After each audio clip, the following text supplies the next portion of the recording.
नमस्कार दोस्तों, आज हम आपको बताने वाले हैं रूस यूक्रेन विवाद के बारे में। इस विवाद की वजह से तृतीय विश्व युद्ध होने की संभावना काफ़ी हद तक बढ़ गई है, क्योंकि रूस ने क्या किया है। रूस ने यूक्रेन को चारों तरफ से घेरना चालू कर दिया है। ठीक है, यहाँ पर उसने अपने टैंक तैनात कर दिए हैं, तोपें तैनात कर दी हैं। ठीक है, इस वजह से पूरे विश्व में इस विवाद को लेकर काफ़ी टेंशन है। ठीक है, तो इस वीडियो में हम इसी विवाद से जुड़ी सारी जानकारी आपको देने वाले हैं। इस विवाद की वजह क्या है, इसका इतिहास क्या है, और रूस क्यों यूक्रेन पर दबाव बनाना चाहता है। ठीक है, और कौन कौन से देश हैं जो यूक्रेन को सपोर्ट करते हैं। तो इस वीडियो में हम सारी जानकारी आपको देने वाले हैं। सबसे पहले हम आपको वर्ल्ड मैप में बता देते हैं कि इन दोनों देशों की स्थिति कहाँ पर है। ये आप यहाँ पर वर्ल्ड मैप देख रहे होंगे, ये हमारा भारत है। ठीक है, ये जो ग्रीन कलर में है, हरे कलर में है, वो है रूस। ठीक है, रूस है जो दुनिया का सबसे बड़ा देश है क्षेत्रफल के हिसाब से, और उसी के पास में ये है यूक्रेन। ठीक है, ये आपको येलो कलर में दिख रहा है, ये है एक यूक्रेन। ठीक है, तो ये है वर्ल्ड मैप में इन दोनों की स्थिति। अब हम आपको जो विवाद की जगह है वहाँ पे ले चलते हैं। ठीक है, ये है यूक्रेन और रूस की सीमा। ठीक है,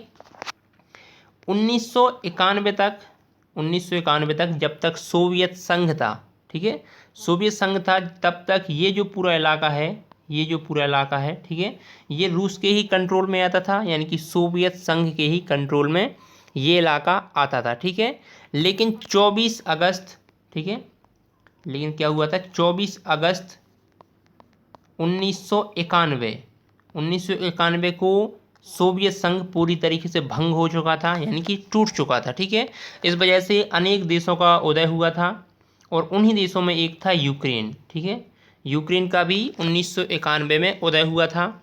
ठीक है, हम आपको यूक्रेन के बारे में छोटी सी जानकारी दे देते हैं। यूक्रेन की राजधानी है कीव। यहाँ की जो राष्ट्रपति हैं वो हैं व्लादिमीर जेलेंस्की। ठीक है, इसका जो क्षेत्रफल है वो है 6,03,628 वर्ग किलोमीटर। ठीक है, ये इसका क्षेत्रफल है। ये यूरोप में दूसरा सबसे बड़ा देश है, दूसरा सबसे बड़ा ये देश है। ठीक है, सेकेंड देश है क्षेत्रफल के हिसाब से, और दुनिया में ये 46वां स्थान रखता है। ठीक है, 46वां स्थान रखता है क्षेत्रफल के हिसाब से। ठीक है, तो ये थी मतलब यूक्रेन के बारे में थोड़ी सी जानकारी।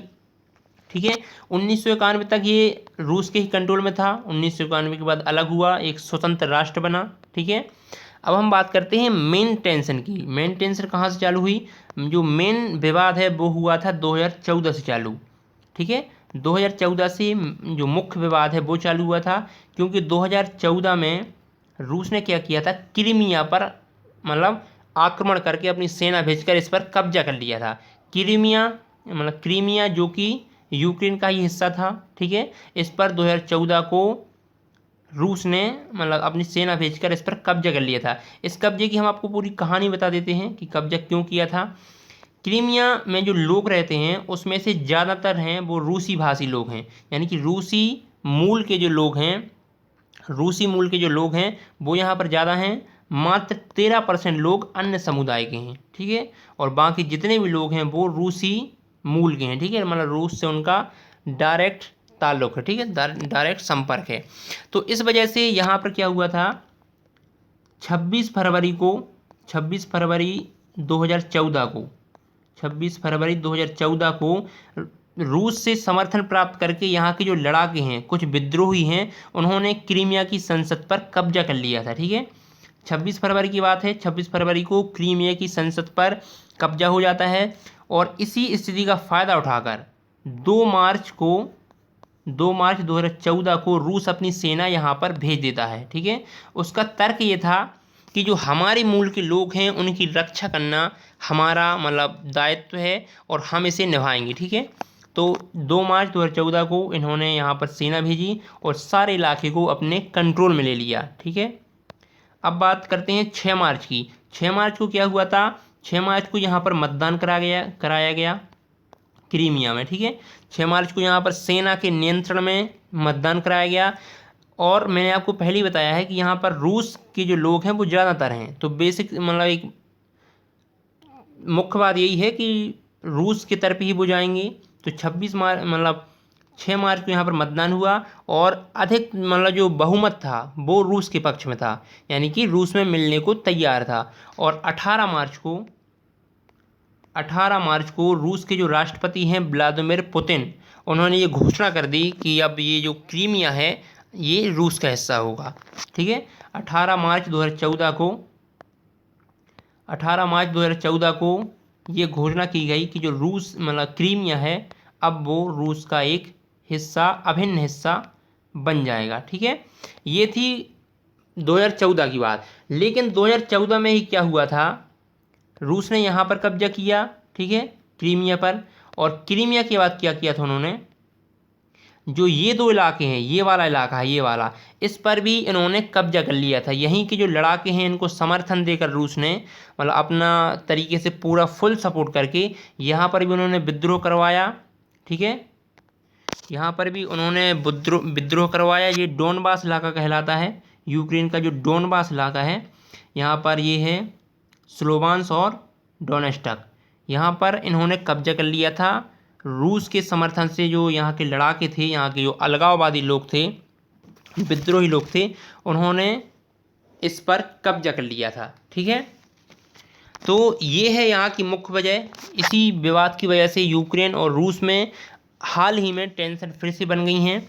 ठीक है, क्योंकि अब यहाँ पर क्या हो रहा है, जो यूक्रेन की सेना है वो यहाँ पर मतलब लड़ रही है। ठीक है, कुछ लड़ाके सेना को मारते हैं, सेना इनको मारती है, ये सब चल रहा है। तो रूस ने क्या किया है, यूक्रेन पर दबाव बनाने के लिए यहाँ पर चारों तरफ सेना डेप्लॉयड कर दी है। ठीक है, यानी कि अपनी सेना को उतार दिया है। यहाँ पर बहुत सारे टैंक उतार दिए हैं, बहुत सारी सेना को भेजा जा रहा है सीमा पर। यहाँ पर सेना की संख्या बढ़ाई जा रही हैं और यहाँ पर सेना के लिए कैंप बनाए जा रहे हैं। ठीक है, यहाँ पर भी उन्होंने अपने युद्धपोत उतार दिए हैं। तो चारों तरफ से यूक्रेन को घेरने की तैयारी सेना मतलब रूस की सेना ने कर ली है। 2014 से अभी तक, ठीक है, 2014 से अभी तक करीब 14,000 लोग इस मतलब पूरे विवाद में मारे जा चुके हैं। ठीक है, यहाँ पर जितना भी जो हिंसा हुई है उस वजह से 14,000 लोग अभी तक इसमें मारे गए हैं। ठीक है, रूस ने क्या किया है, अपनी सेना में यूरन नाम के टैंक को भी शामिल कर लिया है। यूरन नाम का जो टैंक है ये एक रोबोटिक टैंक है, इसे 3 किलोमीटर दूर से ऑपरेट किया जा सकता है। इसमें 30 mm की गनें लगाई गई हैं।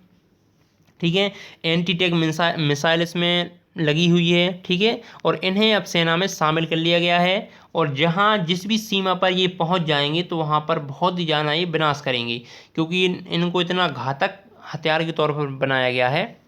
ठीक है, कि ये किसी भी मतलब बिना आदमी के भी ये काम कर सकते हैं। ठीक है, यूक्रेन ने क्या किया है, मतलब जैसे ही यहाँ पर सेना रूस ने भेजना चालू की है तो यूक्रेन जो है इन्होंने नाटो देशों से मदद मांगी है। नाटो देश वो हैं, एक ये सैनिक अलायंस है, एक सैनिक संगठन है नाटो, जिसका जो मुखिया एक प्रकार से बोल सकते हैं वो है अमेरिका। ठीक है, ठीक है, तो नाटो देशों से मदद मांगी है यूक्रेन ने कि आप आकर इस विवाद में मतलब मदद कीजिए। और चारों तरफ से रूस को चेतावनी मिल रही है, फ्रांस, जर्मनी, ठीक है, फ्रांस, जर्मनी, तुर्की, अमेरिका, ये जो देश हैं ये यूक्रेन की तरफ हैं। ठीक है, मैंने आपको बता दिया है, जैसे कि फ्रांस हो गया, ठीक है, जर्मनी हो गया, ठीक है, अमेरिका हो गया, तो ये सारे जो देश हैं, टर्की हो गया, ठीक है, तुर्की, तो ये जो सारे देश हैं ये रूस पर दबाव बना रहे हैं कि आप ऐसा ना करें वरना आपको बहुत ही ज़्यादा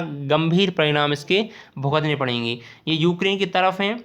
अमेरिका तो खास तौर पर खुलकर सामने आ गया है, बहुत सारे देश खुलकर सामने आ गए हैं कि अगर यूक्रेन पर हमला हुआ तो ये उन पर हमला माना जाएगा और वो रसिया को एक बहुत ही भयंकर परिणाम भुगतने की चेतावनी दे चुके हैं। ठीक है, अमेरिका ने अपनी जंगी जहाज़ों को भेजने की तैयारी भी कर ली है। ठीक है, 14 से 15 तारीख तक अमेरिका के 2 जंगी जहाज़ यहाँ पर आ जाएंगे काला सागर में। ठीक है, मैं आपको मैप में बता देता हूँ, ये हैं। ठीक है, यहाँ पर ब्लैक सी है, तो यहाँ पर ये 14 या 15 अप्रैल को यहाँ पर आ जाएंगे। इन्होंने टर्की से परमिशन ले ली है क्योंकि टर्की के इलाके से गुजरना पड़ेगा इनको, अमेरिका के जो जंगी जहाज़ हैं उनको, तो उनसे इन्होंने परमिशन ले ली है और 14 या 15 तारीख तक वो यहाँ पर आ जाएंगे। अमेरिका के जो जंगी जहाज़ हैं वो यहाँ पर आ जाएंगे। नाटो ने भी चेतावनी दी है कि आप ऐसा ना करें, ठीक है, धमकी दी है। लेकिन रूस ये बोल रहा है कि हम अपने अंदर, ठीक है, यानी अपने देश के अंदर सेना को कहीं भी ले जा सकते हैं, कहीं भी कुछ भी कर सकते हैं। और उन्होंने ये भी कहा है कि अगर कोई भी अन्य देश इस विवाद में बीच में आता है तो ये यूक्रेन के लिए बहुत ही ज़्यादा घातक सिद्ध होगा, यूक्रेन के अंत का ये कारण बनेगा, ठीक है। ये रूस की खुली चेतावनी है सभी देशों को। यूरोपीय संघ, ये भी ठीक है, यूरोपीय जो संघ है, ठीक है, यूरोपीय यूनियन है, उसने भी कहा है रूस से कि आप मतलब सेना को यहाँ पर ना भेजें, अपनी सीमा पर सेना की जो तैनाती है उसे आप घटा लें, वरना आपको बहुत ही ज़्यादा भयंकर परिणाम इसके भुगतने पड़ेंगे। मतलब चारों तरफ से रूस पर दबाव बनाया जा रहा है कि आप सेना को यहाँ पर सीमा पर ना लाएं, ठीक है, मतलब फालतू की टेंशन क्रिएट ना करें।